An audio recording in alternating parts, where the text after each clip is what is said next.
We have Giselle's touch. Gets so immediately moving up now on the outside. Sweep Singy also moving up now. Ace Dixie Sky. Giselle's touch. High balling in front. Leads by about 6 lengths.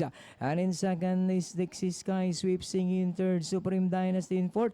Ace Spaghetting Bababa in fifth. Then Paladabar on the outside by Stalin Pate. Running by the rally speed dancer. And it's still Giselle's touch. Ace all applied. Leads by about 8 lengths.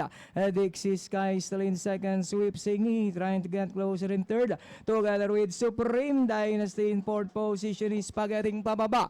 And it's still Giselle's touch by about 7 lengths. Supreme Dynasty now moving up to take second. And it's still Giselle's touch by about 10 lengths.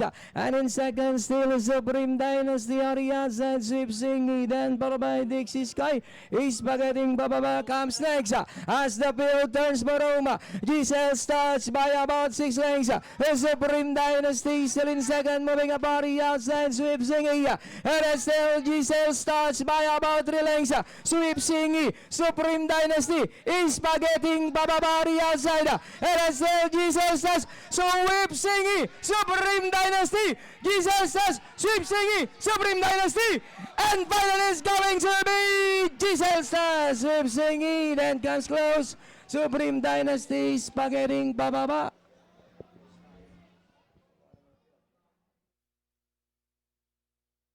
At ayan, Bayang Karerista. Bayang Karerista, very exciting agad yung ating unang pakarera.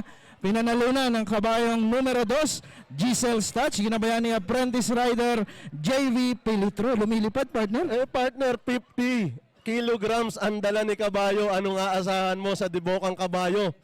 At ang ganda ng pagkakarate ng bata, partner. Napakagaang 50 lang ang dala ni JV Pilitro rito. At ang ating datingan, unofficial 2, 6, 1, 9, 8, and 4. Panoorin natin ba yung karerista ang ating instant replay.